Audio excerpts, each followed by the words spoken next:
Oh, bakit may pagkain na naman dito? May message pang kasama. Teka, galing na naman ba ito kay Marvin? Oo pinabibigay niya sa'yo. Lara naman, di ba sabi ko sa'yo wag mo nang tanggapin yung bigay niya? Binasad ko na siya. Nakakahiya naman kung tanggap pa rin ako ng tanggap ng mga galing sa kanya eh. Baka isipin pa niya, pinapaasa ko pa siya.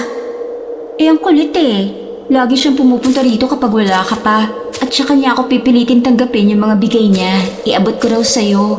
Hindi niya ako tinitigilan hanggat hindi ako pumapayag. Si Marvin talaga? Hay! Oh, sige. Kapag nakita ko siya, sasabihan kong huwag ka nang kulitin. Pasensya ka na ha. Naaabala ka pa tuloy. High school pa lang ay matalik na kami magkaibigan ni Lara. Para nang araw kaming pinagbiyak na bunga. Dahil kahit nang tumuntong kami ng koleyo, magkasama pa rin kaming dalawa. Sa tagal na namin magkaibigan, marami na kami napagdaanan. Kaya naman ngayong nasa 3 taon na kami sa kursong education, akala ko wala nang makakasira pa sa matibay naming samahan. Marami ang nagtataka kung bakit kami malapit ni Lara. Gayong magkaibang-magkaiba naman ang ugali namin. Masayahin kasi ako at palakaibigan. Habang marami naman na nangingilag kay Lara dahil sa pagiging mataray niya. Pero siguro totoo nga ang kasabihang opposites attract. Dahil magkasundo kami sa maraming bagay. Naiintindihan ko naman kung bakit ako yung pinupuntahan ni Marvin eh. Ako yung best friend mo. Siyempre, alam niyang mahalaga yung opinion ko sa mga manliligaw mo. Kaya nagpapalakas yun sa akin. Kaya nga laging tagdalawang serving din yung pagkain na dala niya. Kunwari concerned din sa akin. Pero ang totoo, nagpapadagdag lang yun ng pogi points sa'yo. Sana all na lang talaga may Mr. HRM na masipag na magluto at maghatid ng masarap na pagkain. Para naman maramdaman ko rin na may isang taong lagi akong iniisip at inaalala. Sira, wag mo na nga akong tuksuhin. Alam mo namang magkaibigan lang talaga kami ni Marvin. Kaibigan? Willing naman yung tao na maging kaibigan mo. Ikaw lang ang may ayaw. Sure ka talaga, Bes? Wala ka talagang kahit nakatiting na nararamdaman para sa kanya? Kahit konti lang, wala? As in? Oo, wala nga. Wala talaga. Alam mo namang hindi ko pa naiisip ang tungkol sa bagay na yan. Gusto ko munang unahin ang pag-aaral ko. Pati na rin yung part-time job ko sa fast food chain. Lalo pa ngayon, kailangan na ni Lolo ng maintenance medicine. Kulang na nga ang 24 oras ko doon pa lang. Kaya wala talaga akong time para sa mga ligaw-ligaw at boyfriend-boyfriend na yan. Sabi mo eh. Oh, ba't parang hindi ka naniniwala? Hindi naman sa hindi naniniwala. Naninigurado lang ako kasi nagsiselos ako. Magkakaroon na naman kasi ako ng kahati sa best friend ko. Baka kapag nagka-boyfriend ka na, mawawalan ka na lalo ng time para sa akin. Nag-guilty ako sa sinabi ni Lara. Mula kasi nang makatanggap ako ng scholarship na may kasamang part-time na trabaho, hindi na kami masyadong nakakapag-usap. Sa tuwing nagkakasama naman kami, sa halip na magkwentuhan at magkumustahan, ginagamit namin ang oras sa pagre-review para sa daily quizzes at exams. O kaya naman sa paggawa ng projects at paghahabol ng requirements. Dahil sa sobrang pagkaabala ko, tulog na lang talaga ang natatanging pahinga ko. Pwede ba namang isang tabi na lang kita ha? Best friend kaya kita. Parang kapatid na ang turing ko sa'yo. Hindi mangyayari ang iniisip mo, Bes. Sorry ha, kung hindi na kita nasasamahan palagi. Busy lang talaga ako. Hindi bale, babawi ako sa'yo. Promise. Okay ka lang? Ano ka ba? Para namang hindi tayo mag-best friend yan. O kumain ka na ng dala ni Loverboy. Parang nakakahiya naman kung kakainin ko to. Ha? Ang OA mo naman, Glessy. Masamang tumanggi sa grasya. Pagkain naman to, hindi mamahaling bagay. Tignan natin kung anong luto to. Beef broccoli at mushroom. Sosyalin. May dessert pang kasama. Ang haba talaga ng hair ng best friend ko. Sana all na lang. Sana all. Kung ayaw mo kay Marvin, ibalato mo na lang siya sa akin para ma-experience ko rin yung ganito. Loka-loka! Hindi ko naman pag-aari yung tao. Pag-aari mo naman ang puso niya. Uy! Ang hyper mo ngayong araw ha? Nakainom ka ba ng gamot? Kumain na nga lang tayo? Fine. Nagugutom na rin naman ako. Oo nga pala. Munti ko na makalimutan, may dala rin akong kanin at ulam dito. Hindi man kasing sosyal nang galing kay Marvin. Special pa rin dahil ako nagluto. Special pork adobo na tuyo. Tikman mo. First time ko lang lutuin yan. Sana magustuhan mo. No harsh comments ha. Alam mo namang balat sibuyas ako. Ako na nga lang ang makikikain, magiging choosy pa ba ako? Pero napansin ko, parang nahihilig ka yata sa pagluluto. Di ba ayaw na ayaw mong nagluluto? Kasi sabi mo, nangangawi ulam ka pagkatapos. Ha? Dati yon. Yung hobby ko na to ngayon. Nakaka-relax kasi. Tinikman ko ang ulam na dala ni Lara. Pero napakunot ng noo ko nang may malasahang konting pait. Dahil ayoko masaktan ng damdamin niya, hindi na lang ako nagkomento pa. At tahimik na lang inubos ang pagkaing hinanda niya para sa akin. Kahit nung uminom ako ng tubig, parang may naiwang pa ring pait sa dila ko. Nawala na tuloy ang pagdadalawang isip ko na kainin ang pagkain galing kay Marvin. Chocolate lava cake ang dessert. Tamang-tama para pampaalis ng naiwang pait. Sumilay ang maliit na ngiti sa gilid ng labi ko nang makita ang pulang hugis puso na icing sa ibabaw ng cake. Wala akong kamalay-malay sa ngiti kong yun. Pero nahuli yun ng matalas na paningin ni Lara. Isang madilim na ekspresyon ang dumaan sa mukha niya na agad din namang nawala bago ko pa makita.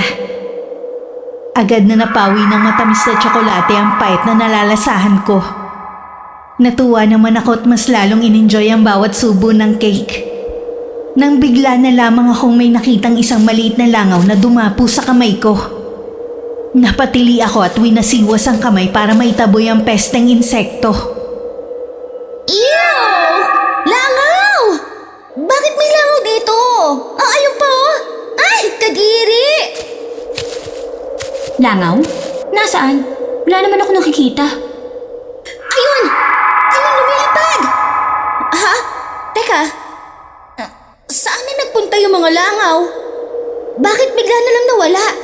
Aling mga langaw bang sinasabi mo? Wala naman ako napansin.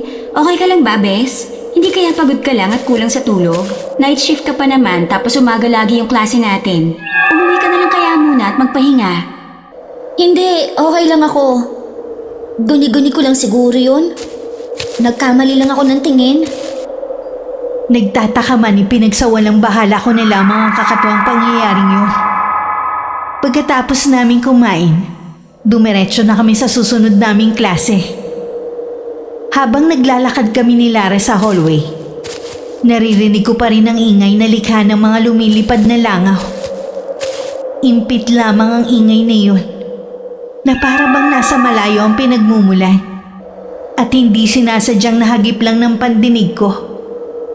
Subalit bahagya rin yun lumalakas at para bang sinusundan ako kahit saan man ako pumunta. Sa tuwing lilingon naman ako sa pinanggagalingan nun, wala naman akong nakikitang kahit ano. Lumakas sa tenga ko ang sari-saring pagaspas ng pakpak ng maliliit na insekto. Maya't maya akong nagpapalinga-linga. Naging kapansin-pansin ang kakaibang mga kinikilos ko. Kaya pinagtitinginan na rin ako ng iba pa naming mga kaklase. Mabuti na lang at nasa pinakalikod ng classroom ang pwesto ko. Panay naman ang sulyap ni Lara sa akin. Marahil ay nag-aalala sa kalagayan ko. Paglipas ng oras, nagsimula naman akong manghina at mahilo. Para akong magkakasakit. Umakyat naman ang kilabot sa akin. Nang bigla kong maramdaman na parang may mga langaw na gumagapang sa balat ko. Kahit wala naman ako nakikita. Naramdaman ko pang may dumapo rin sa labi ko. Muntik pa akong masuka. Akala ko madadagdagan pa ang mga kakaibang sintomas ko. Nang bigla ko nalang maramdaman ang banayad na init ng isang bagay sa dibdib ko. Napahawak ako ng mahigpit sa bagay na yun. Isang kwintas na proteksyon na galing sa lolo ko. Nakapagtatakang bahagyang naibsan ng mga dinaramdam ko. Sa huli, nagpasya na lamang ako umuwi para ipahinga ang mabigat kong katawan. Habang pauwi naman ako, unti-unti pang bumuti ang pakiramdam ko. Nagsimula akong maghinala sa nangyari. Pero nawaglit yun sa isipan ko nang sa labas pa lang ng bakuran namin ay bumungad na sa akin ang malakas na boses ni Lola Aida. Napangiti akong pumasok sa loob ng bahay namin. Oh, La! Sino naman pong kaaway nyo? Malayo pa lang. Dinig na dinig ko na po kayo sa labas Glessy Apo, nakauwi ka na pala. Kaaway? Wala ako kaaway. Pinagsasabihan ko lang tong lolo mo na uugod-ugod na nga eh. Napakatigas pa rin ng ulo. Lo, ano na naman po ang nagawa nyo at pinagagalitan na naman po kayo ni Lola? Ewan ko ba dyan sa lola mo kung ano na naman ang problema niyan. Napakahilig tumalak na wala namang dahilan. Daig pa yung mga alaga nating manok eh. Wag mo na lang pansinin po. Maupo ka na at kumain bago magpahinga. Ba't itatago mo pa talaga kay Glessy ang katigasan ng ulo mo, ha, Ambo? Nagmamatigas ka na talaga ngayon, ha? Bakit po? Ano po bang nagawa ni Lolo? Nahuli ko lang naman yung magaling mong lolo na bumalik na naman sa dati niyang gawain. Kahit na ilang beses na natin siya sinabihan na tumigil na dahil makakasama sa kalusugan niya. Bumalik na naman po kayo sa pag-aalbularyo, Lo? Di ba nangako po kayong ititigil na yan? Dahil baka makaapekto sa kalusugan nyo. Lolo naman, ambilin po ng doktor, magpahinga kayo. At huwag gumawa ng mga nakakapagod na gawain. Simpleng pagtatawas lang naman at pagbibigay ng halamang gamot ang ginawa ko, Apo. Hindi naman ako masyadong napagod o nahirapan. Lolo, hindi na po kayo bumabata. Paano na lang po kung hindi ganun kasimple ang kailangan yung gawin sa susunod? Paano kung kailangan niyo pang magsagawa ng mahabang ritual? Baka hindi niyo po kayanin at ma-ospital na naman po kayo. Sige, Apo. Pagsabihan mo yung lolo mong matigas ang ulo. Baka sakaling makinig sa'yo. Nagsasawa na ako sa kapaulit-ulit dyan. Kayo namang dalawa, parang konting sakit-sakit lang eh. Masyado na kayo kagad nagpapanik. Lo, 2 linggo po kayong na-confine. Hindi po simpleng sakit-sakit lang yung nangyari sa inyo. Mahina na po ang baga nyo. Tapos may alta pressure pa po kayo. Sa edad nyo, kailangan na po talaga nating bantayan ang kalusugan nyo. Gusto lang po namin ni Lola na ingatan kayo. Para matagal pa po namin kayong makasama. Huwag niyo naman po sanang masamain yun. Hindi naman sa may namasama kung pag-aalala niyo sa akin ng lola mo. Pero sana ipapagbigyan niyo rin ako. Kahit paminsan-minsan lang. Gusto ko lang naman na kahit papaano makatulong pa rin ako sa ibang nangangailangan ng tulong ng isang katulad kong albularyo. Gusto ko rin naman sanang makatulong sa gastusin natin sa pang-araw-araw. Lalo na sa pambili ko ng mga gamot ko. Sa edad kong to wala nang gustong kumuha sa akin bilang karpintero. Ang pag-aalbularyo na lang alam kong gawin. Kapag wala akong ginagawa, pakiramdam ko wala na akong silbi pa sa mundo. Lolo, hindi po kayo dapat nag-iisip ng ganyan. Gumagawa rin naman po kayo ng mga gawaing bahay at tinutulungan si Lola sa pagtitinda ng merienda. Hindi naman po porket wala kayong naiaambag na pera ibig sabihin na agad wala na kayong silbi. Sa ibang paraan lang kayo tumutulong at nag-aambag. At saka, ang tagal nyo na rin pong naghanap buhay para sa amin nung malakas pa po kayo. Hayaan niyo pong kami naman ang mag-alaga sa inyo. Tama ang apo natin, Ambo. Sapat na para sa akin ang pagtulong mo sa pagtitinda ng ginataang halo-halo at sa kakalamay araw-araw. Isa pa, naging mabuti kang padre de pamilya ng napakaraming taon. Hindi man nagtapos ang mga anak natin sa pag-aaral, nagawa naman nating itaguyod sila hanggang sa nakaya na nilang tumayo sa sarili nilang mga paa. Nabiyayaan pa tayo ng napakabait na apo na kahit kailan hindi tayo binigyan ng sakit ng ulo. Nako, kung alam nyo lang kung gaano ako kasaya na marinig yan sa inyong dalawa. Pero sana mapagbigyan niyo pa rin ako sa hiling ko. Gusto ko pa rin gamitin ang kaalaman ko kahit paminsan-minsan lamang. Malaking parte rin kasi yun sa pagkatao ko. Hindi ko basta-basta maiiwan o makakalimutan. Alam ko naman kung hanggang saan ang kaya ng katawan ko eh. Pangako, hindi ko to aabusuhin. Kaya pagbigyan niyo na sana ako. Nagkatinginan kaming dalawa ni Lola Aida. Ilang dekadang naging albularyo si Lolo. Hindi na nakapagtataka kung bakit malaking bahagi yun sa buhay niya. Minana pa niya ang taglay niyang karunungan sa lola niya. Mahirap alisin ang pagkaalbularyo sa kanyang pagkatao. Nakita ko sa mga mata ni Lola ang pangunawa at paglambot ng kanyang puso. Malumanay na muli ang boses niya na kausapin si Lolo.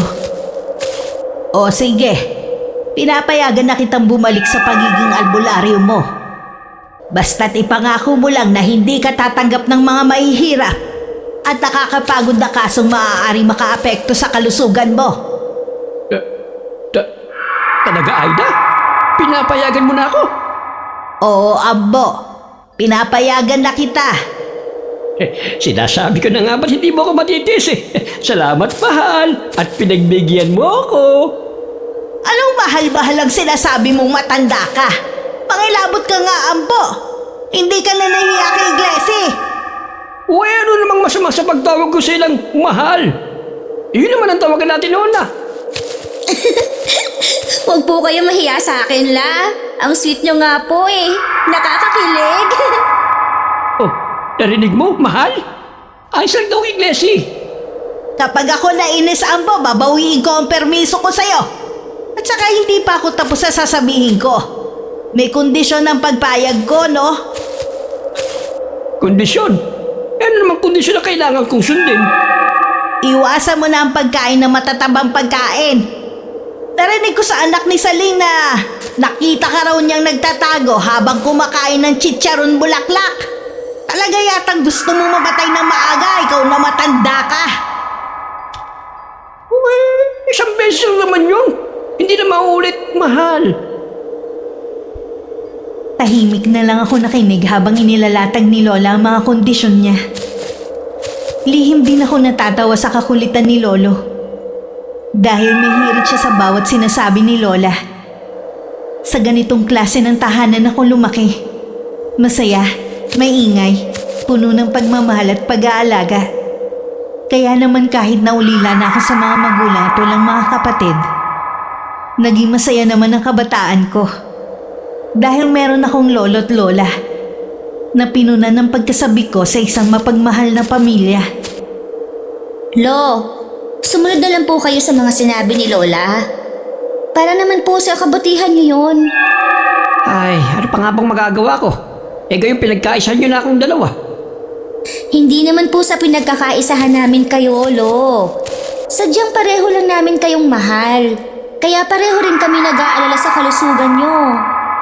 O siya, sige na. Makikinig na ako. Pero teka nga muna, Iglesia po. Bakit parang... Ilang segundo akong tinitigan na mataman ni Lolo na para bang may inoobserbahan sa akin. Pamilyar ang paraan niya ng pagtitig na yun. Para akong pasyente na nasa opisina ng doktor. Bigla tuloy akong kinabahan. Ano po yun, Lo? Bakit ganyan po kayo makatingin? Nasaan na yung binigay ko sa'yo proteksyon? Lagi mo bang suot yun gaya na sinabi ko sa'yo? Suot ko po lagi. Hindi ko nakakalimutan. Kinapa ko ang kwintas na nakasabit sa leeg ko at saka hinubad yun. Saka ko lang naalala na bigla yung uminit kanina. Sa isang dulo nito nakatali ang isang maliit na pouch na gawa sa pulang tela. Isang makinis na bato ang laman nun. Ngunit laking gulat ko na lang nang buksan ko ang pouch. May mga pekas na itim na ang bato sa loob. Hala! Paanong... Lo, bakit po nagkaroon ng maraming itim? Sinasabi ko na nga, be. Anong ibig sabihin nito, Ambo?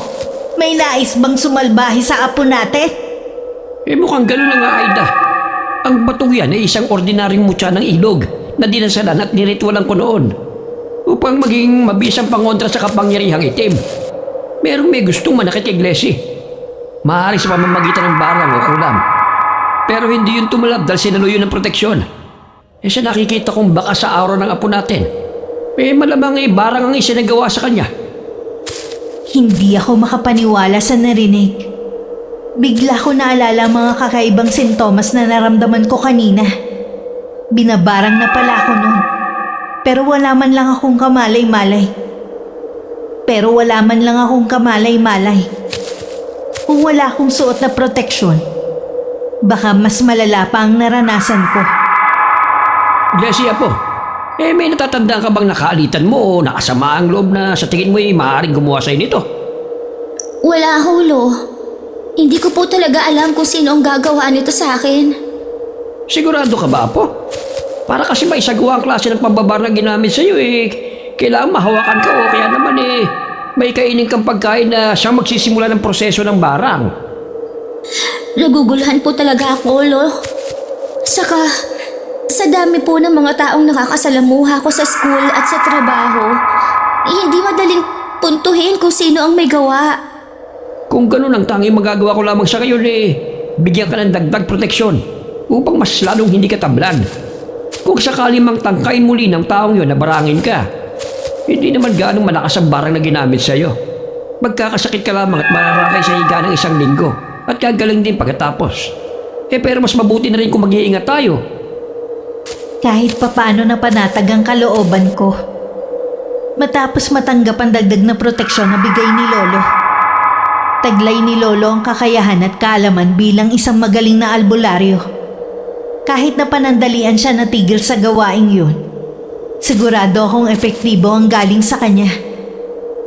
Sa kabilang banda, hindi mawala ang mga agam-agam sa isipan ko. Hindi pa rin kasi ako makapaniwalang may taong gusto akong saktan. Gamit ang isang napakaruming paraan. Alam ko sa sarili ko na wala akong ginagawang masama. Wala rin akong inaagrabyadong tao. Malinis ang konsensya ko at walang inaapakang kahit sino. Kaya hindi ko lubos na maisip kung bakit may gustong gumawa ng masama sa akin. Glessy, apo, maging mapagmatsyag ka sa mga nakakasalamuha mo. Baka may taong lihim na nagagalit o may sama ng loob sa'yo, pero hindi mo lang alam. Mahirap kalaban ng mga taong tumitira ng patalikod, lalo pa yung pinagkakatiwalaan mo. Pero tatraydorin ka lang pala sa huli. Tama lang talaga na bumalik ako sa pag-aalbularyo. Kawawa naman ang mga katulad ng apo natin na walang kamalay-malay pero pinagbabala ka na pala ng masama. Kinagabihan lutang ang isip ko nang pumasok ako sa part-time job ko bilang isang staff sa isang fast food restaurant. Hindi ako tuluyang matatahimik hanggat hindi ko nalalaman kung sino ang nagpabarang sa akin. Natatakot kasi ako na baka maulit yun. Hati ang atensyon ko habang nagkakahera at kumukuha ng order. Kaya hindi ko agad nakilala kung sino ang lalaking nakatayo sa harap ng counter. Hi, Glessy. Mabuti naman, maayos ka na. Marvin? Anong ginagawa mo rito? Paano mo nalaman na sa branch na to ako nagtatrabaho? May nakapagsabi lang sa akin.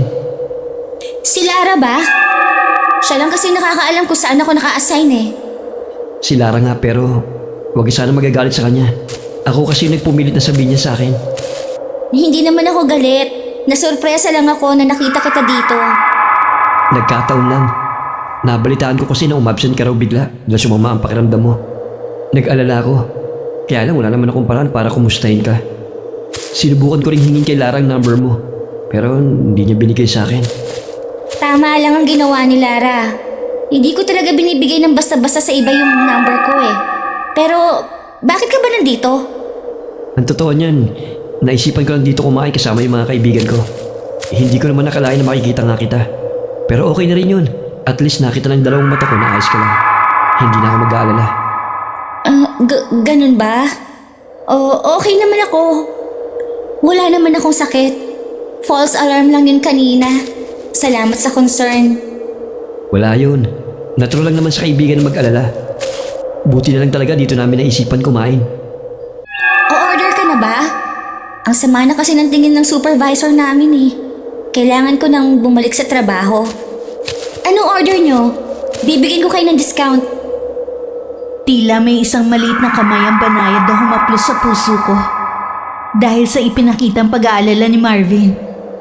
Pero hindi ko rin napigilan na mailang dahil sa presensya niya. Hindi lang naman si Marvin ang unang lalaki na ligaw sa akin at binasted ko. Pero siya lang ang nagkaroon ng kakaibang epekto sa akin. Dahil wala pa akong karanasan sa pag-ibig, hindi ko agad lubos na naintindihan ang tunay kong nararamdaman. Sa dami ng customer at pinagawa sa akin ng bisor namin, nawala rin naman sa binata ang isip ko. Nang muli ko siyang maalala, bakante na ang mesa nila at mukhang kanina pa sila nakaalis. Mag-aalas 2 na madaling araw na matapos ang shift ko. Ako lang mag-isa ang naghihintay sa terminal ng jeep. Madalang ang dumadaang sasakyan ng ganong oras. Kaya namomroblema ako kung paano makakauwi agad. Nagulat na lang ako nang biglang may pumaradang motorsiklo sa harap ko. Kinabahan ako bigla at maglalakad na sana palayo. Pero bigla ko narinig ang isang pamilyar na boses na tumawag sa pangalan ko. Hatid na kita, Glessy. Marvin? Anong oras na? Akala ko kanina ka pa nakauwi. Malapit lang dito yung bahay ng isa kong tropa eh. Doon sana ako makikitulog. Kaso bigla ulit akong nagutom eh. Order sana ulit ako ng cheeseburger at fries. Pero nakita kita mag-isa lang dito sa terminal. Oo no, hatid na kita. Huwag na. Makakaabala pa ako. Nakakahiya naman. Wala to. Ako naman nag-offer eh. Kaya okay lang kahit abalahin mo ko ng abalahin. Mas gusto ko nga yun eh. Ikaw talaga, Marvin. Masyado ka mapagbiro. Pero wag na nga. Salamat na lang sa offer. May dadaan pa namang jeep dito eh. Okay lang sa akin maghintay. Sigurado ka? Oo nga. O sige, sasamahan lang kita rito hanggang sa makasakay ka. Para hindi nakakatakot kasi mag-isa ka lang eh. At saka para sigurado rin akong safe ka. Ano ba? Hindi na kailangan. Sanay naman na ako sa ganito eh. Hindi lang naman to yung unang beses na na-assign ako sa late shift. Next month, baka 6 a.m. naman yung labas ko. Hindi na alanganing oras para sumakay. 6 a.m.?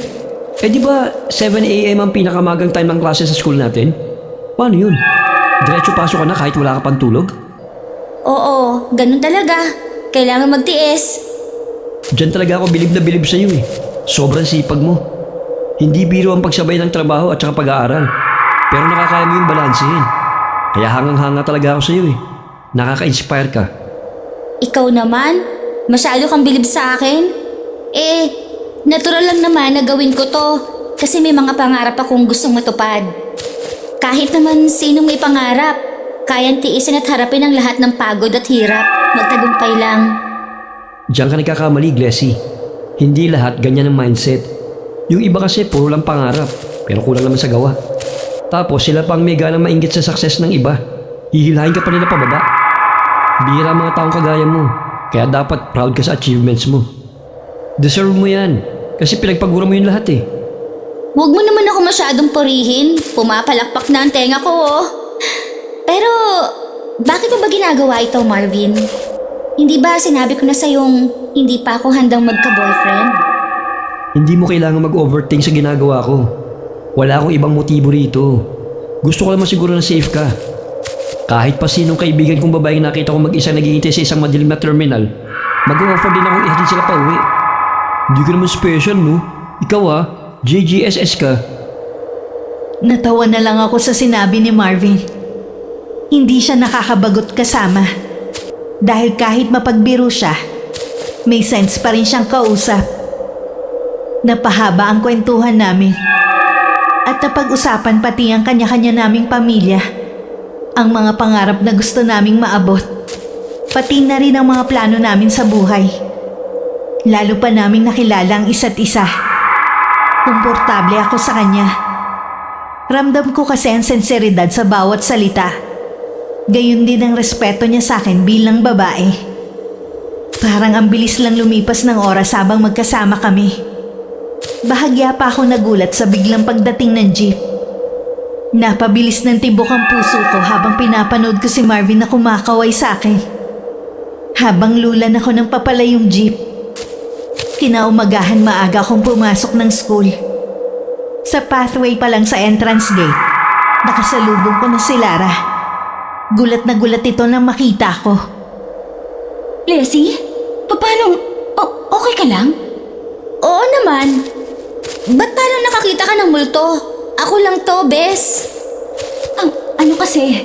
Di ba masama ang pakiramdam mo kahapon? Di ba sabi mo pa nga magkakasakit ka pa yata pero bakit parang magaling ka na ngayon?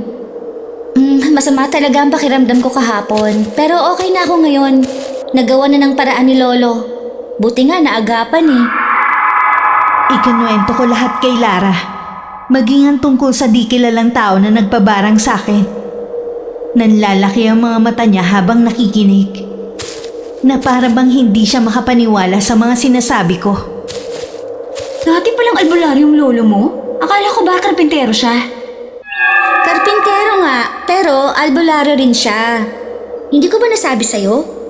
Maraming nakakakilala kay Lolo sa lugar namin dahil mahusay siyang albularyo.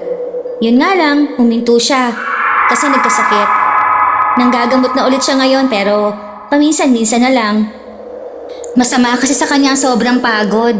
Kaya ikaw, kapag may nangulam sa'yo, kay Lolo ka na lumapit. Libre nilang kapag ikaw. Sige, pero hindi naman kasi ako naniniwala sa kulam eh. Di ba kwento-kwento lang yan? At gawa-gawa ng mga taong mangmang at walang pinag-aralan? Future educators tayo. Hindi tayo dapat naniniwala sa mga pamahiin at lumang paniniwala na ganyan. Natahimik ako sa sinabi ni Lara. Gusto ko sanang ma-offend pero naisip ko na baka masyado naman akong sensitive. Marami naman talagang hindi naniniwala sa kulam at barang. Kaya naiintindihan ko rin kung bakit ganun ang reaksyon niya. Ngumiti na lang ako at iniba ang usapan. Nabanggit ko bigla ang tungkol sa amin ni Marvin. Oh, bakit bigla kang tumahimik? Wala. Napansin ko lang kasi yung ngiti mo habang nagkukwento ng tungkol sa inyo ni Marvin. Mukhang iba na yan ah. Ikaw ako may kerengkeng ka na. Nilabas mo na rin ang natatago mong landi. Grabe ka? Karengking agad? Nagkwentuhan lang naman kami. Kunwari ka pa. Baka nga nagpapakipot ka lang eh. Binasted mo na pero ini-entertain mo pa rin yung attention niya sa'yo. Umamin ka na kasi, Bes. Gusto mo rin si Marvin, no? Wala akong sinasabing gusto ko siya ha, pero sa tingin ko, hindi naman talaga siya mahirap magustuhan. Mabait naman siya at caring. Tapos thoughtful pa. Tsaka masayang kasama ha. Kaya lang, hindi pa talaga ako handang pumasok sa isang seryosong relasyon eh. Tsaka na lang kapag nakagraduate na tayo. Hindi ko sasabihin sa kanya pero kung makakapaghintay siya ng ganun katagal at kung sakaling manliligaw pa siya ulit, sasagutin ko siya. Biglang sumambakol ang mukha ni Lara. Nagulat ako at natigilan sa biglaang pagbabago ng emosyon niya. Ilang segundo niya akong tinitigan ng diretso sa mga mata. Hindi ko alam kung bakit bigla ko nilang naisip na parang ibang tao ang kaharap ko. Bakit, Lara? May nasabi ba akong masama? Huy! Magsalita ka naman! Wala to. Naiinis lang ako kasi buti ka pa sigurado makakagraduate ka na next year. Eh ako, parang malabo yata. Ha? Bakit naman malabo? Akala ko ba sabay tayo? Wala ka namang back subjects, di ba? Wala, pero ang problema ko yung pambayad ng tuition para sa next sem. Hindi na kasi magpapadala ng pera si Mama. May sakit daw kasi yung kinakasama niya sa Canada. Kailangan nila ng malaking halaga para sa surgery na gagawin. 1 taon na lang naman eh. Siguro naman, pwede nilang gawa ng paraan. Baka may iba pa kayong mga kamag-anak na pwedeng hingan yun ng tulong. Tapos, babayaran mo na lang kapag nakagraduate ka na at nakahanap ng trabaho. Ayoko nga humingi ng tulong sa kanila. Yung mga kamag-anak namin sa side ni Papa bago pa sila magbigay, ang dami munang sasabihin. Nakakarindi. Tapos yung sa side naman ni Mama, aalilain ka para sa napakaliit na halaga. Inoferan ako ng pinsan kong lalaki na mag-live-in nanny sa kanila. Hindi ako pumayag no. Napakakukulit at sutil kasi ng mga anak nun. At saka baka manyakin pa niya ako. Nasa ibang bansa rin kasi yung asawa eh. So, anong balak mo? Nag-iisip pa nga ako. Ay, buti ka pa sagot ng tita mo yung tuition mo. Kaya kahit maliit lang ang scholarship allowance mo hindi ka naman namumroblema sa pambayad ng tuition. Tapos wala pa silang ibang ine-expect sa'yo maliban sa grades mo. Sana may ganyan din kaming kamag-anak. Kaso wala Maswerte talaga ako sa tita ko. Wala pa akong naririnig kay tito at sa mga pinsan ko. Malaki rin ang utang na loob ko sa kanila. Dahil nagbibigay talaga sila basta sa pag-aaral ko. Hindi ko tuloy alam kung paano ko sila mababayaran. Huwag mo nang problemahin yon. Hindi naman sila nagpapabayad, diba? Choice naman nila yung pagtulong sa'yo. Kahit na, pinaghirapan pa rin nila yung perang pinapadala nila. Sobra-sobra naman ang meron sila. Kaya nga sila nakakapagbigay pa. Basta tanggapin mo lang. Hindi ako sang-ayon sa sinabi ni Lara. Pero para hindi na humaba ang usapan, hindi na lang ako sumagot. Hindi ko rin maiwasang mapatanong sa sarili ko kung masyado lang ba ako nag-iisip. Kanina ko pa kasi napapansin na para bang may iba pa siyang gustong ipakahulugan sa mga salitang binibitiwan niya. Baka kasi hindi naman yun ang intensyon ni Lara at ako lang talaga ang naglalagay ng mali siya. Palihim ko siyang inobserbahan. Salubong pa rin ang kanyang kilay at parang malalim ang iniisip. May nababakas akong pagkabahala sa kanyang ekspresyon na baka dala lang na napipintong pagtigil niya sa pag-aaral. Part-time job na lang ang hanapin mo. Kahit sa call center mag-apply ka. Total, English major naman tayo. Gracie naman, alam mo namang English Carabao lang ang kaya ko. Hindi naman ako kasing galing mo mag-English. Sa interview pa lang, bagsak na ako. Wala naman kasi ako ng utak mo. Ay, bakit kasi hindi ako kasing talino mo? Hindi naman ako matalino Nag-aaral lang. Nako, Bes, tama na ang pagpapahumble. Nag-aaral din naman ako pero kahit anong gawin kong aral laging pasang-awa pa rin ang mga score ko sa quiz at exam natin. Bobo kasi ako. Ano ka ba? Huwag mo sabihin yan. Ikaw pa ba magda-down sa sarili mo? Tsaka, sa English ka lang naman nahihirapan. Hindi naman porke hindi ka magaling mag-English, ibig sabihin, hindi ka matalino. Hindi lang talaga yon ang forte mo. Magaling ka naman sa ibang bagay Sisiw nga lang sa'yo yung math subjects natin. Tila hindi tumatalabang kahit na anong gawin kong pagpapagaan sa loob ni Lara. Ilang araw nang nananatiling masama ang timplada niya. Halos hindi na nga siya makausap ng maayos dahil parang lagi siyang galit at maiksi ang pasensya. Pakiramdam ko pa pasimple niya akong iniiwasan. Lalo kasing naging madalang ang pag-uusap namin. Iniisip ko lang na problemado siya kaya mas gusto niya mapag-isa. Mas lalo namang kami nagkakamabutihan ni Marvin. Pero hindi pa rin lumalampas sa pagiging magkaibigan na relasyon namin. Hinayaan ko na lang ang sarili ko na sumabay sa agos nang hindi iniisip kung saan ako dadalhin nun. Sa tuwing nagkakasalubong kami sa school, nagpapalitan kami ng matamis ng ngiti. Hindi ko namamalayang otomatiko na pala siyang sinusundan ng mga mata ko. Sa tuwing nakikita ko siya, hindi naman yun nakaligtas kay Lara. Nagpupuyo sa kanyang dibdib ang matinding emosyong kinikimkim niya at malapit na yung sumabog. Isang hapon nang galing kami sa opisina ng Dean para tingnan na listahan ng mga nakasali sa Dean's List. Labis ang tuwa ko dahil nakasama ang pangalan ko. Ibig sabihin nun may matatanggap akong discount at mababawasan ang tuition na kailangan kong bayaran. Pareho kami nag-apply ni Lara. Pero sa kasamaang palad, wala sa listahan ng pangalan niya. Congrats ha. Nakasama ka rin pala sa Dean's List. Akala ko ba kapag mababa sa dos ang grades, hindi na qualified? Diba yung PE mo last sem 2.25 ka? Bakit nakasama ka pa rin? Dahil yun kay Dean. Tinulungan niya akong kausapin si Sir Migs para ma-reconsider yung grades ko. Wala naman kasi akong absent tsaka kumpleto rin ang requirements ko sa kanya. Ayun, pumayag siyang gawin akong dos. Salamat talaga kay Dean. Ang laki ng nagawa niyang tulong sa akin. Favorite ka kasi nun kaya ka tinulungan. Hindi naman. Ginagawa niya lang ang trabaho niya. Favorite ka nga nun. Halatang halata kaya. Mahilig kasi yun sa matatalino. Consistent Dean's Lister ka since first year, di ba? Kung sa iba yun na mababa ang grades o kaya problem student, baka hindi na i-entertain. Ang sungit kaya nun, pero pag ikaw ang kaharap, laging nakangiti, may favoritism talaga. Kumunot ang noo ko sa tono ni Lara. Hindi ako komportable sa mga binitiwan niyang salita. Para kasing binabaliwala niya ang lahat ng pagod at puyat ko. Pati na rin ang dugot pawis na ipinuhunan ko sa pag-aaral. Pero dahil alam kong masama ang loob niya dahil wala siya sa Dean's List, hindi ko nalang pinansin ang pasari niya.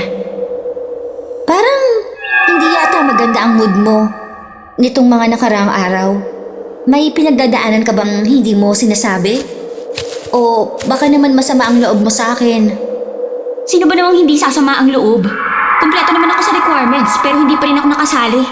Pasado naman lahat ng grades ko. Yung isa lang yung hindi na-encode agad ng prof.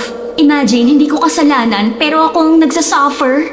Tapos nung hiningan ko ng tulong si Lin, wala raw siyang magagawa kasi tapos na yung computation. Hindi man lang siya nagtry na tulungan ako. Naiintindihan naman kita. Paano mo ako maiintindihan? Eh ikaw, nakasali ka kasi may backer ka na tumulong sa'yo. Paano naman ang mga katulad ko na patas lang lumaban? Nagkakamali ka, Lara. Hindi ko backer si Dean. Sigurado ako na ginawa rin ni Dean yung kaya niya para makonsider yung panel ng application mo. Sadyang hindi ka lang sinuwerte. Baka may ibang plano ang Diyos para sa'yo. Plano. Tinamoy mo pa talaga ang Diyos. Okay. Sorry, Glessy, kung ikaw ang napagbubuntunan ko ng sama ng loob ko. Stress lang kasi ako masyado. Kasi hindi ko alam kung saan ako kukuha ng pera pang enroll next sem. Ayoko kasing tumigil sa pag-aaral. Malaking tulong sana yung discount na makukuha ko kung sakaling nakapasok ako sa Dean's List eh. Hindi ko talaga alam kung anong gagawin. Wala akong malapitan. Okay lang. Naiintindihan ko talaga ang kalagayan mo. Hayaan mo. Itatanong ko sa supervisor namin kung may bakanting posisyon sa branch namin. Ipapasok kita. Ilalakad kita sa manager namin. Huwag na, hindi na kailangan. Tara na, malilate na tayo sa klase natin. Tila nagkaroon ng mataas na pader sa pagitan namin na hindi ko kayang akite. Alam kong masama ang loob sa akin ni Lara. Pero hindi ko alam kung kailan pa yun nagsimula. Para kasing hindi naman ang Dean's List Scholarship ang tunay na pinagugatan ng lahat. Pakiramdam ko may iba pa siyang hindi sinasabi sa akin. Nangako ko sa sarili ko na kakausapin ko siya ng masinsinan para maging malinaw ang lahat sa amin. Ayoko naman magkasira kami dahil lang sa isang simpleng hindi pagkakaunawaan. Lingid sa kaalaman ko, mas marami pa palang inililihim sa akin si Lara. Ay Lara, kamusta naman ang araw mo? Kumpleto na ba dahil nakita mo ako? Wala dito si Glessy. Sa akin mo na naman siya hahanapin. Hindi naman ako tanungan ng mga nawawalang kambing. Oh, bakit para yatang ang init ng ulo mo ngayon? Sino kaaway natin ha? Tara, samahan kita. Rest baka natin yan. Wala akong kaaway.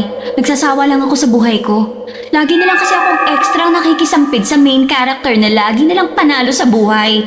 Madali niya nakukuha ang gusto niya, samantalang ako kung ano-ano pang kailangan pagdaanan. Pero bigo pa rin sa huli. May kanya-kanya naman kasi tayong timeline.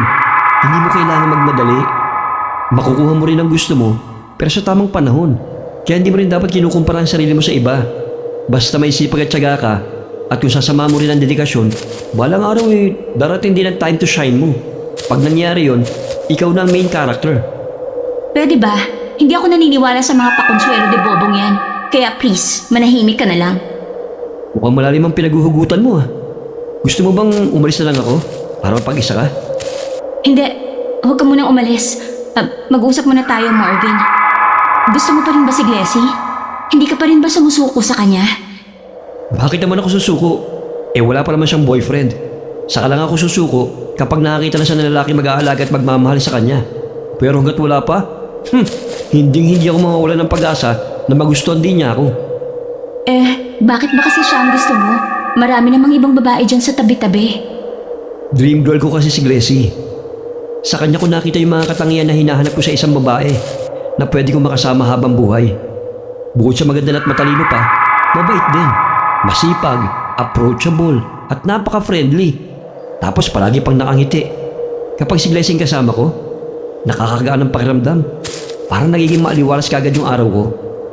Paano kung hindi naman pala si Glessy ang para sa'yo? Paano kung ibang babae pala na mas karapat dapat? Yung hindi ka pa aasahin at kayang suklian ang lahat ng ginagawa mo. Ano tong sinasabi mo, Lara? Hindi ka pa talaga makaramdam? Gusto kita, Marvin. Matagal na.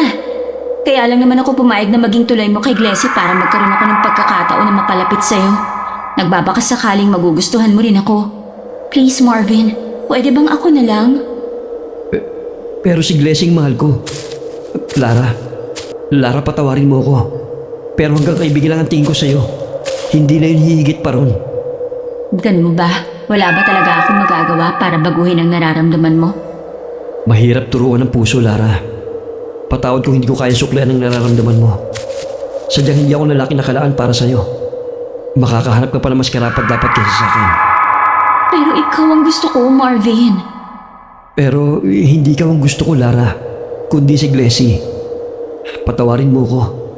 Hindi ko akalaing hahantong tayo sa ganito eh. Pero Lara, sana hindi maapektuhan ng pangyayaring to ang pagkakaibigan niyo ni Glessy. Ayokong ako pa maging dahilan para magkasira kayo. Glessy, puro na lang si Glessy. Ano bang pinakain niya sa inyo at siya na lang lagi ang bukang bibig niyo? Siya na ang matalino, ang masipag, ang mabait. Siya na ang chosen one. Lahat na lang, siya na. Lara, paano ka nakakapagsalita ng ganyan kay Glessy? Akala ko ba magkaibigan kayo? Sawang-sawa na akong maging kaibigan niya dahil lagi na lang akong naiit sa puwera kapag nandyan siya. Sige, kung siya talaga ang pinipili mo, pues magsama kayong dalawa. Namayani ang matinding sama ng loob at halo-halong negatibong emosyon kay Lara. Yun ang naging mitya ng mga pangyayari sa buhay naming tatlo na hinding-hindi namin malilimutan. Pinuntahan ni Lara ang isang maliit na bahay na pinangingilagan sa kanilang barangay. Sa dulo yun ng isang tahimik na kalye. Isang matandang lalaking payat at uugod-ugod na ang mag-isang nakatira ron. Mang Tasyo? Mang Tasyo, nasa loob po ba kayo? Mang Tasyo? Sabi na, Lara. Hindi ka na dapat nagpupunta pa sa lugar na ito. Pwede mo namang ipagpabukas ang pakay mo. Kung ganun ay, alam niyo na po pala kung bakit ako nandito. Ganun na nga. Halika, pumasok ko sa loob ng bahay ko at saka tayo mag-usap. Hindi po tumalabang barang kay Glessy. Parang wala lang nangyari. Albularyo pala kasi ang lolo niya. Nasayang lang yung binigay niyo sa aking likido na inilagay ko sa pagkain niya. Alam ko na ang tungkol sa bagay na yan. Sa tingin ko'y mas mabuti na rin yung ganon para wala kang pagsisihan. Siguro naman ngayon ay ititigil mo na kagustuhan mong gumanti sa kanya. Bakit ko naman po ititigil? Hindi pa rin nababawasan ang sama ng loob ko sa kanya. Lahat na lang ng gusto ko, sa kanya napupunta. Ang barang ay hindi magmimintis kung ang taong punteriya ay nakagawa talaga ng kasalanan. May dahilan kung bakit siya nakaligtas. Inosente ang kaibigan mo, Iha. Wala na po ba talaga kayong ibang magagawang paraan? Higit na malakas na kapangyarihan ang kakailanganin kung nais mo siyang ipabarang ulit. Subalit hindi ko may papangako na tatalab yun dahil maaaring mas malakas na ang proteksyong suit niya bilang pangontra. Albularyo ka mo ang lolo niya, hindi ba? Ang pagkakatanot kapalaran ang gumagawa ng paraan upang hindi ka tuluyang maligaw ng landas. Kaya huwag mo na lamang ituloy ang binabalak mo. Kapalaran? Bakit po ba ganun, Mang Tasyo? Bakit may mga taong sadyang mahal na mahal ng Diyos?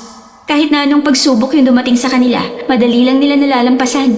Yung hindi nga sila ipinanganak na mayaman, pero sa kanila naman lagi pumapanig ang swerte. Pati opportunities, sa kanila na lang napupunta. Tadyang magkakaiba ang kapalaran ng tao.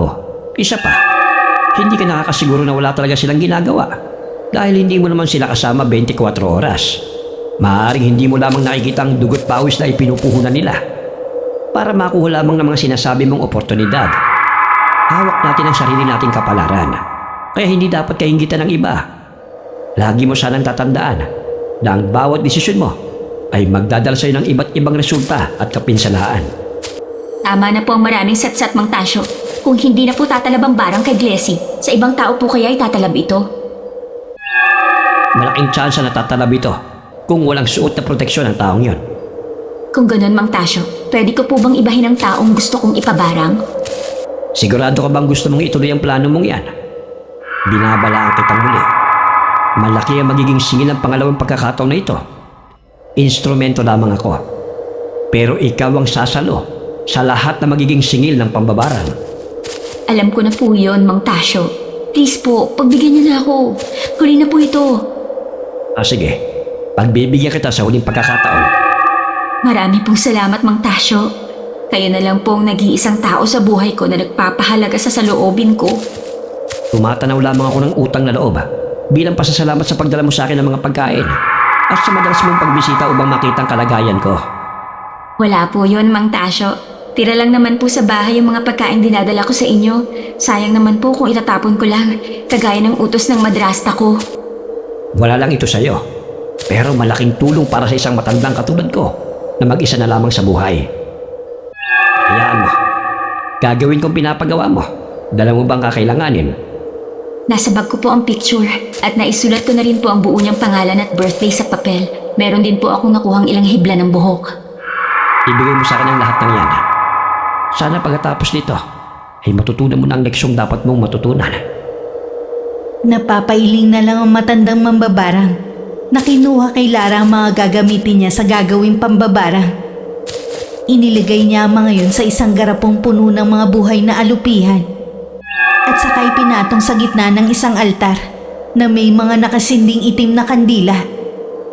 Umusal siya ng mahabang dasal sa wikang hindi maintindihan. Tahimik lang na pinanood ni Lara si Mang Tasyo. Pagkuway tila may nagising na pagsisisi sa dibdib niya. Pero kaagad din niyang sinupil yun.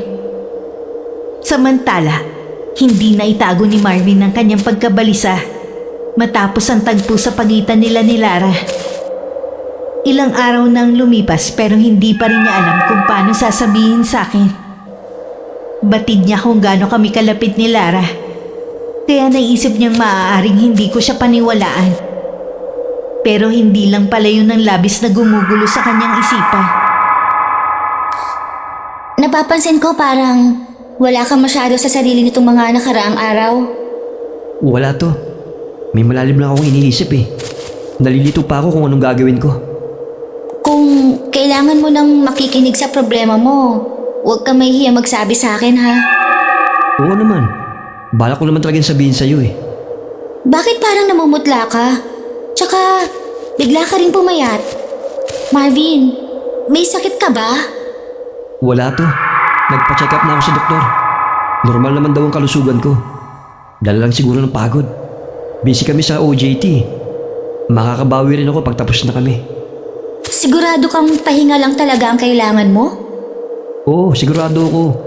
Hindi rin kasi ako nakakatulog na maayos itong mga nakaraang gabi. Binabangungot kasi ako eh. Anong klaseng bangungot? 3 magkakasunod na gabi na yatang nangyayari to. Sa umpisa hindi ko maalala kung anong laman ng panaginip ko. Basta sa tuwing magigising ako, napakabilis ang tibok ng puso ko. Na para bang takot na takot ako. Ilang beses nangyari yun. Kaso, wala naman akong maalala pagdating sa umaga. Pero kagabi, may nakita akong imahe sa panaginip ko na hindi ko makalimutan. Anong napanaginipan mo? Bakit takot na takot ka? Isang higanting alupihan ang napanaginipan ko. Isang higanting alupihan na nanginginain ng sariwang karne. Na nakakalat sa buong sahig ng isang kwarto. Nagkalat din ng pulang dugo at tumutulong pa sa pader at kisame. Halos bumaliktad nga ang sikmura ko eh. Dahil parang naaamoy ko talaga yung lansa ng dugo. Lalong namutla si Marvin habang inilalahad yun. Kahit ako kinilabutan sa laman ng panaginip niya. Kinutuban din ako ng hindi maganda. Bangungot nga talaga ang tawag dyan. Bakit ka naman biglang nananaginip ng ganyan? Nanonood ka ba ng extreme horror movies bago matulog? Hindi ako mahilig sa horror movies. Hindi ko nga alam kung bakit gano'n ang napapanaginipan ko eh. Tapos ilang gabi pang nauulit. Parang nagkaka-phobia na nga ako sa alupihan eh. Minsan kasi parang nai-imagine ko na may maliliit na alupihan na gumagapang sa loob ng katawan ko. Baka hindi na yan simpleng bangungot lang. Anong ibig mong sabihin? Baka binabarang ka na, Marvin. Ano? Barang? Oo, barang nga. Nakakatakot yon dahil kapag binarang ka, matinding sakit talagang mararanasan mo. Katawan kasi at isipan ang pinupuntirya nun.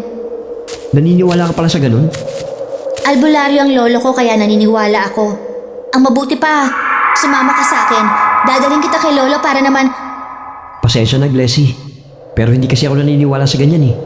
At saka, ayoko naman sa ganitong paraan pa kami unang magkikita ng pamilya mo. Pero Marvin, Alam ko nag-aalala ka at gusto mo akong tulungan. Magpapacheck up muna ako sa ibang ospital. Bangungot lang naman ang iniinda ko eh. Malayo sa bituka. Kung wala pa rin mangyayari at hindi pa rin ako gumaling, tsaka ako lalapit sa lolo mo. ay... Sige, ikaw ang bahala. Kahit na hindi mapalagay ang loob ko, nirespeto ko pa rin ang desisyon ni Marvin.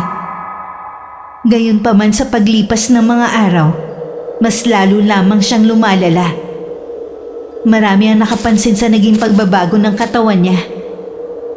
Unti-unting lumalalim ang nangungusap niyang mga mata at naging humpak ang kanyang mga pisngi.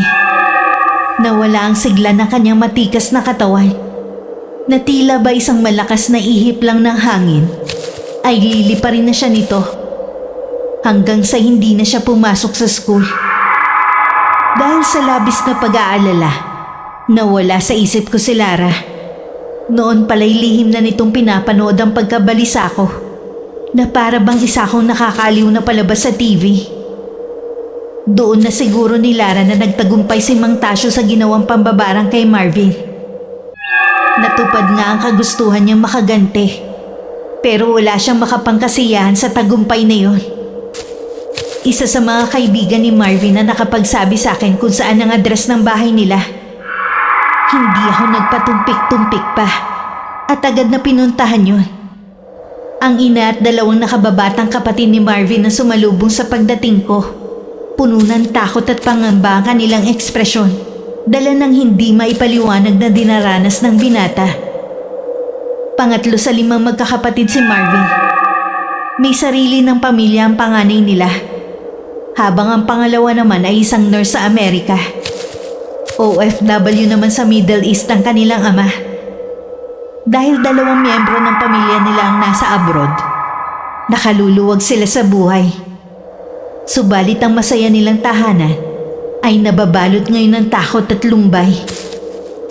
Pinapasok ako na nanay ni Marvin at saka dinala sa silid kung saan siya nakaratay. Sinabi sa akin na nanay ni Marvin na sa kahit saang ospital pa ito ipatingin, walang nakikitang negatibong resulta ang mga doktor, kaya sa huli pinapauwi na lamang sila. Halos may estatwa ako sa kinatatayuan nang muling makita si Marvin. Kaawa-awa ang itsura niya. May mga kakaibang butlig na kulay pula at itim na tumubo sa iba't ibang parte ng kanyang katawan. Ang ilan sa mga to ay tila pumutok at nagsimula ng maging sugat na nagnanaknak. Iyon marahil ang pinagmumulan ng kakaibang amoy na bumabalot sa buong kwarto. Napatakip ako ng bibig upang pigilan ng hikbi na nais ko mawala. Ngunit bigo ako. Mabagal na nagmulat ng mata si Marvin. Halatang nangihina siya. Pero pinilit niyang bumangon at maupo sa higaan para harapin ako. Glessy, ikaw ba yan? Ako nga, Marvin. Pasensya ka na. At matagal akong walang paramdam. Hindi mo kailangang humingi ng tawad. Alam ko na kung anong pinagdaanan mo. Pero Marvin, bakit hindi mo sinabi sa akin? Bakit hinayaan mong umabot ka sa ganitong kalagayan nang hindi mo man lang nalalaman? Tahan na, Glessy. Mas lalo akong nahihirapan kapag nakikita kang umiiyak. Sorry kung hindi ko nasabi sa'yo. Natatakot kasi ako eh. Akala ko kasi bilang na ang mga araw na ilalagi ko sa mundo. Ayoko na naidamay ka pa sa pinagdadaanan ko. Bakit? Tingin mo ba mahina ako at hindi kayang harapin ang ganitong klaseng sitwasyon? Ganong klase bang babae ang akala mo sa akin? Hindi naman sa ganun, pero itong sakit ko, pakiramdam ko talaga wala nang pag-asang gumaling pa. Ayoko makita ka nasasaktan sa mga huling sandali ko.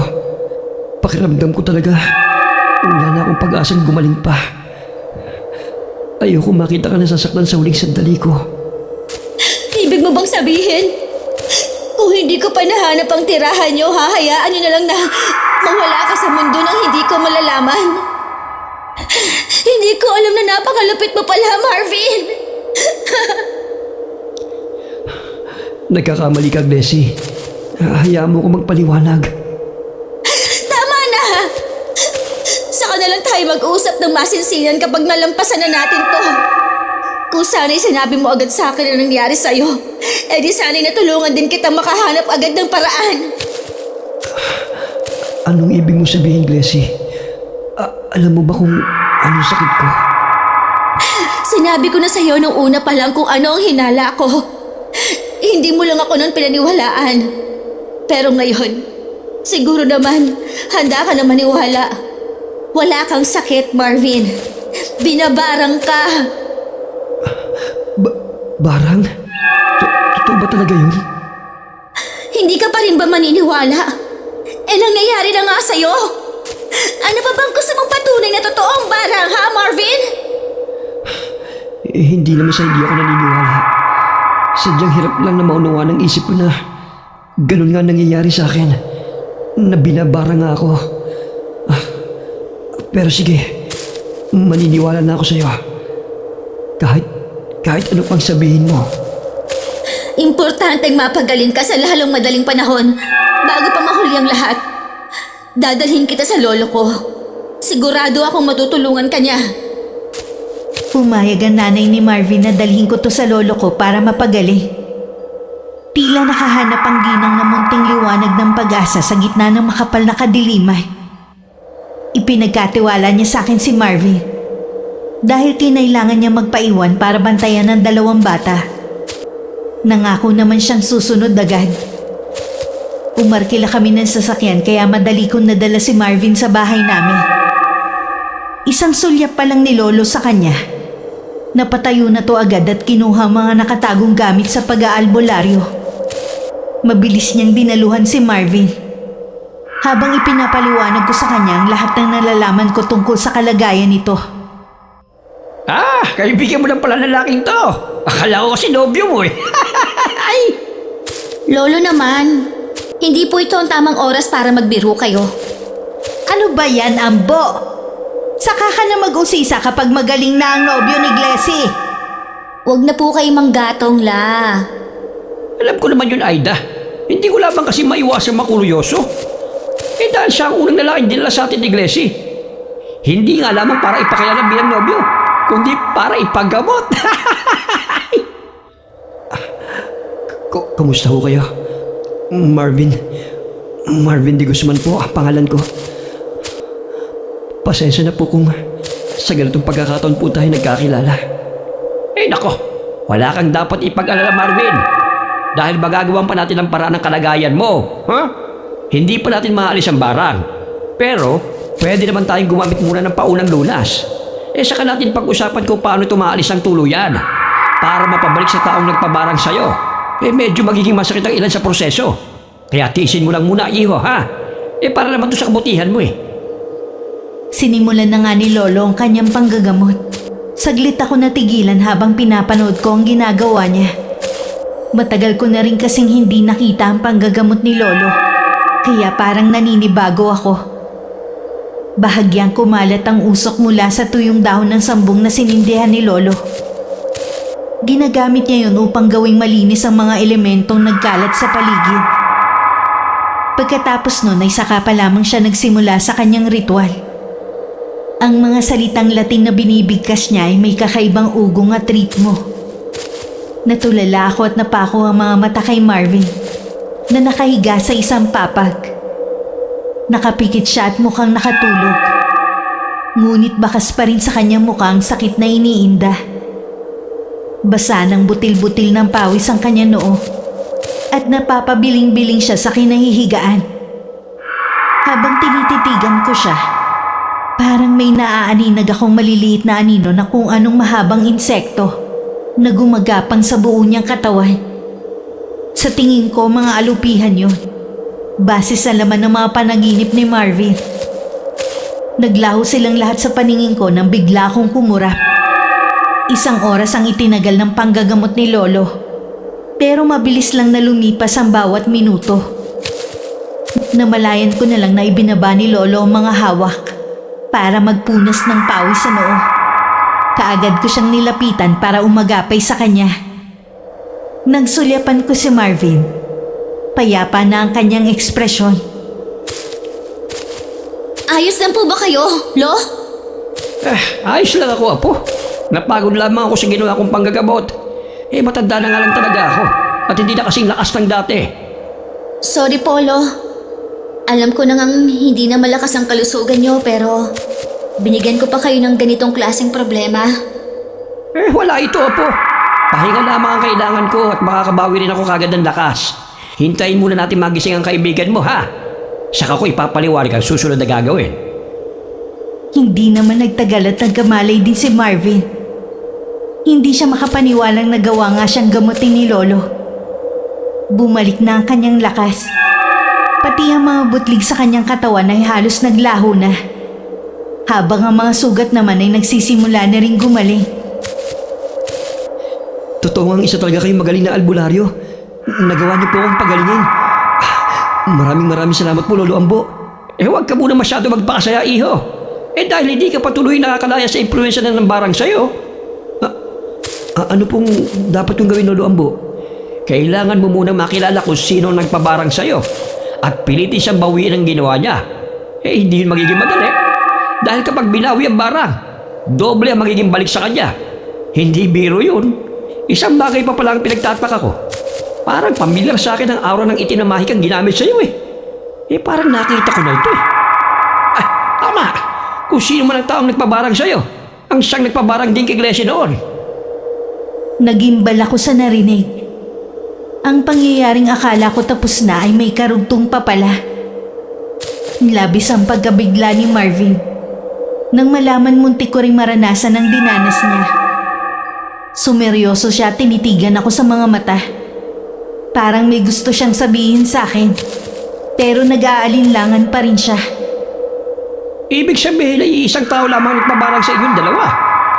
Matagal ko na pinag-iisipan ng tungkol sa nangyari sa iyo, Apo. Sa palagay ko may kailangan kang malaman. Makakatulong dito kay Marvin, kaya mabuti pang sabihin ko na. Isang taong malapit sa inyong dalawa. Siya ang dapat niyong harapin upang mabawi ang barang. Mukhang may ideya na po ako kung sinong may gawa. May ipagtatapat sana ako sa Glecy. Isinalaysay ni Marvin ang mga nangyari sa pagitan nila ni Lara. Pati na rin ang mga hinala niya rito. Noong una hindi ako makapaniwala. Pero unti-unti ko napagtagni-tagni ang mga palatandaang naipon sa likod ng isip ko. May gusto pala si Lara kay Marvin. Hindi ako makapaniwalang hindi ko agad naisip yun. Dahil sa tuwing siya ang laman ng usapin namin, nag-iiba ang ugali ni Lara. Nagkakaroon ng dobleng kahulugan ng salita niya. Pabago-bago rin ang kanyang emosyon. Dahil pala yun sa kinikimkim niyang lihim na pagtingin kay Marvin. Kaya pala parang nagsimulang magbago ang samahan namin simula nang magpakita ng interes sa akin si Marvin. Nagseselos pala siya at naiinggit sa atensyong ibinibigay nito sa akin. Parang gusto kong maiyak ng mga sandaling yun. Hindi ko akalaing magagawa ni Lara ang mga nagawa niya. Para akong lalamunin ng matinding sama ng loob. Pinilit ko lang kontrolin ang emosyon ko. Dahil may problema pa kaming kailangan solusyonan. Nagkasundo kami ni Marvin sa dapat naming gawin. Kailangan pa niya ng sapat na pahinga kaya hindi ako pumayag na samahan niya ako. Nagpa siya akong makipagkita ng mag-isa kay Lara. Dahil panahon na rin para makapag-usap kami ng masinsinan. Ayaw sanang pumayag ni Lola, pati na rin ni Marvin, dahil baka raw mapahamak ako. Pero nang magsalita si Lolo, pumayag na rin sila. Huwag kayong mag-alala. Hindi masamang tao ang kaibigan ni Glecy. Nakagawa lamang siya ng isang malaking pagkakamali na dapat din niyang pagbayaran. Kahit na puno ng negatibong emosyon ang barang na ginawa sa inyong dalawa, wala yung intensyon na bawiin ang buhay niyo. At saka, mas malakas na ang proteksyong suot ni Glecy ngayon. Hindi siya basta tatabla lang kahit anumang sumpa, kulam o barang. Hindi ko na ipinagpabukas pa ang pagpunta kina Lara. Ilang beses na ako nakapunta sa bahay nila nung nasa high school pa lang kami. Kaya naman kabisado ko pa ang address. Dapit hapon na makarating ako sa kanila. Ang posturadang madrasta ni Lara nagbukas ng pinto sa akin. Sinabi ko sa kanya ang pakay ko at agad niyang tinawag si Lara. Walang bahid ng pagkagulat sa mukha ni Lara na makita ko. Tila alam na niyang darating ako. Malamig ang ekspresyong pinasunod niya ako sa bakanting lote sa likod ng kanilang bahay. At sa kanya ako hinarap. Bakit ka nagpunta rito? Anong kailangan mo sa akin? Bakit, Lara? Bakit nagawa mo kaming ipabarang ni Marvin nang wala naman kaming ginagawang masama sa'yo? Dahil yan sa'yo, Glessy. Ikaw ang may kasalanan ng lahat. Mang-aagaw ka kasi. Lahat na lang inagaw mo sa akin. Anong pinagsasabi mo? Wala akong inagaw sa'yo! Meron. Dahil ikaw ang malas sa buhay ko. Simula na maging kaibigan kita, nagkanda leche-leche ng lahat sa buhay ko. Ang pamilya ko, ang pag-aaral ko, ang opportunities na dapat para sa akin, pati si Marvin. Lahat yon inagaw mo sa akin, Glessy. Wala akong inagaw sa'yo! Bakit mo sa akin sinisisi ang mga bagay na wala naman akong kinalaman? Ako ba ang nanghimasok sa pamilya mo? Ako ba ang hindi nag-aral ng mabuti? Ako ba ang walang sapat na kakayahan at walang kusang baguhin ang sarili? Sabihin mo nga! Bakit sa akin mo sinisisi yan? Dahil kung wala ka, sa akin dapat mapupunta ang lahat ng sayo. Akin naman dapat yun eh. Sawang-sawa na akong mabuhay sa anino mo, Glessy. Pati ba naman si Marvin? Wala ka nang tinira kahit ano para sa akin. Naririnig mo bang sinasabi mo? Kahit wala ako, kung hindi para sa'yo ang isang bagay, hindi yon basta-basta lang mapupunta sa'yo. Lalo na, kung wala ka namang ibang ginagawa, kundi ang gumawa ng gumawa. Aminin mo na lang kasi, na nilamon ka na ng inggit mo. Oo, naiinggit nga ako sa'yo. Hindi ko kasi maintindihan kung bakit ako yung buhay pa ang mga magulang, pero hindi ko naman maramdaman ang pagmamahal nila. Hindi ko rin maintindihan kung bakit walang kahirap-hirap sa'yo ang mga bagay na gusto kong gawin. Bakit pati ang lalaking gusto ko, ikaw lang ang nakikita. Kami naman ang unang nagkakilala. Pero ikaw ang minahal niya. Nahihirapan akong tanggapin yon, Glessy. Tama na, Lara. Walang kwenta ang usapan natin. Hindi rin yun ang ipinunta ko rito. Bawiin mo na ang barang kay Marvin! Ano naman ang mapapala ako kung gagawin ko yon? Aray! Tawan mo nga ang braso ko! Bawiin mo na, Lara! Aray, bitaw sabi eh. Oo na. Babawiin ko na. Sasamahan kita sa mambabarang na ginamit mo. Hindi na kailangan. Hindi ko hinihingi ang permiso mo. Fine. Sumama ka kung yan ang gusto mo. 3 kalye ang nilakad namin para marating ang bahay ng mambabarang. Nagulat pa ako nang makitang nakatayo ito sa labas ng pinto na para bang hinihintay kami. Tumango ito sa amin at saka nagpatiuna sa loob ng bahay nito. Tahimik kaming sumunod ni Lara. Nais mo na bang bawiin ang barang? Opo, Mang Tasyo. Pakiusap po, bawiin nyo na. Sinabi ko na sa'yong doble magiging single sa'yo, hindi ba? Ilang taon ng matinding kamalasan ang mararanasan mo. Desidido ka pa rin bang bawiin ito? Ilang segundong hindi nakasagot si Lara. Kaya akala ko hindi niya tutuparin ang sinabi niya. Mabuti na lang at nagkamali ako. Opo, Mang Tasyo. Buo na po ang desisyon ko. Bawiin nyo na ang barang nyo kay Marvin. Sige, Iha. Ipinapangako ko simula bukas. Mawawala na ng tuluyan ang lahat ng epekto ng kapangyarihang ginamit ko sa inyo ng nobyo mo. Marami pong salamat. Hindi ko na itinama pa ang sinabi niyang nobyo ko si Marvin. Ang tanging gusto ko lang kasi makaalis na sa lugar na yun. Pagka-uwi ko, ikinuwento ko kina Marvin ang lahat ng mga nangyari. Napapailing na lang sina lolo at lola sa narinig. Habang si Marvin naman ay nanatiling tahimik. Masakit para sa akin na nasira ang pagkakaibigan namin ni Lara. Pero hindi ko siya magawang patawarin dahil wala pa akong nakikitang pagsisisi sa mga nagawa niya. Hindi na kami nagpapansinan sa school. Lagi ko siyang nakikitang tulala at parang wala sa sarili. Hindi ko pa rin maiwasan na mag-alala para sa kanya. Akala ko nararanasan na nga ni Lara ang mga kamalasang sinabi ng matandang mambabara. Pero nagkamali pala ako.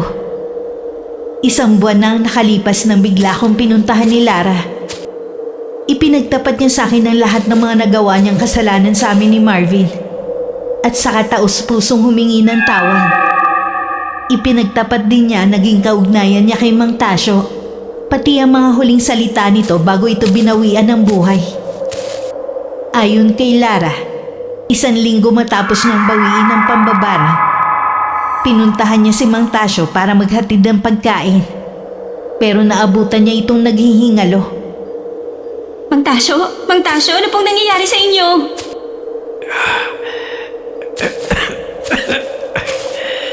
Mabuti naman at naabutan mo pa akong humihinga. Nang sa gayon ay masabi ko sa iyo mga kailangan kong sabihin. Huwag niyo na pong piliting magsalita. Tatawag po ako ng ambulansya. Hindi na kailangan. Wala nang magagawa pang doktor sa kalagayan ko. Makinig ka na lamang sa ihahabilin ko. Huwag po kayong magsalita ng ganyan. Maraming salamat sa iyo. At kahit papano'y naging masaya ang mga huling araw ko sa mundong ito. Mabuti kang bata, Lara. Yun nga lang, nadadala ka sa mga emosyong sinasarili mo. Hindi masamang mainggit. Nasa iyo kung gagamitin mo ito bilang inspirasyon. O para makapanakit ng ibang tao. Sana sa susunod, gamitin mo na ito para paghusayin mo ang sarili mo. May naiwan akong kahon sa ibabaw ng malaking cabinet sa kabilang kwarto. Para sa iyong laman nun. Ikaw nang bahala sa lahat.